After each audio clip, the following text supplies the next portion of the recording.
Recently, during an interview on CBS News, Facebook CEO Mark Zuckerberg said the following. He said, "I don't think that a private company should be censoring politicians or news.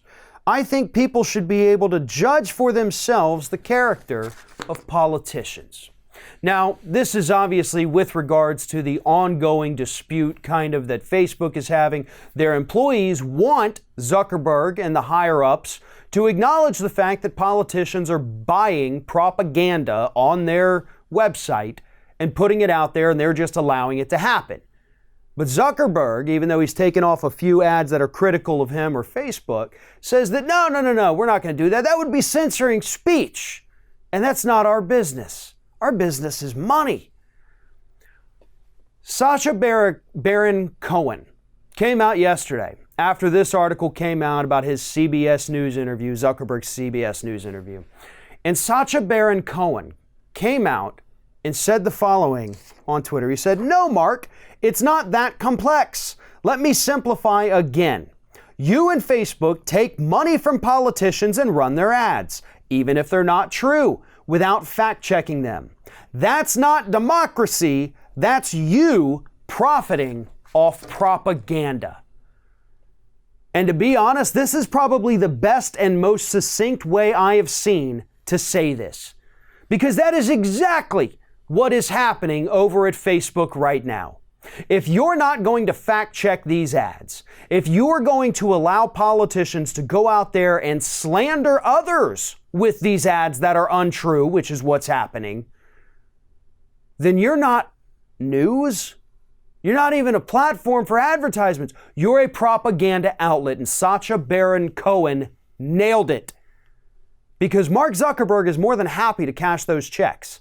He loves getting all that advertising money coming in, especially considering the fact that 2020 could end up being, across the board, the highest amount of money ever spent on elections here in the United States.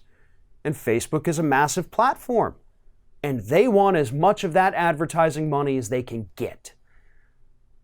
And that's why they're going to let anything fly. As long, of course, as it's not critical of Zuckerberg or Facebook. Those will be taken down. But if you want to go out there and slander your opponent, go for it. Facebook doesn't care. If you want to go out there and lie to people about the issues, have at it. Facebook doesn't care. After all, what you going to do? Turn to Twitter? No, because they've banned all political or advocacy ads. So you can't talk about it on Twitter, but you can lie about it all day on Facebook. Why can't we have any of these companies just doing the right thing and saying, yeah, sure, you can buy ads on here, but I'm not going to let you slander or libel others. So we're going to fact check them. And if it turns out it's inaccurate, we'll let you know. You will have the opportunity to fix it. And if you fix it, we'll run it. If you don't, we won't. Literally that simple. That's how simple it would be for Facebook to do this. That's how simple it would be for Twitter to do this. But they won't, because that requires a little bit of effort.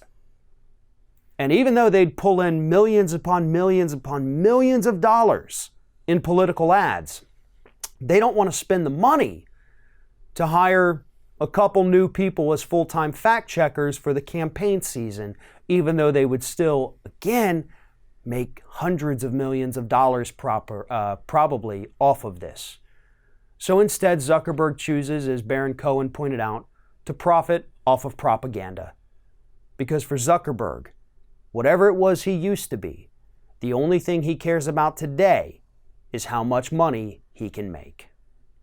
Thanks for watching, everybody. And don't forget, if you like what you see here, like, comment, share, and subscribe to our channel. And now you can also become a member of Ring of Fire and get exclusive early access to certain Ring of Fire videos all throughout the week. Just click on the little join button right below the video.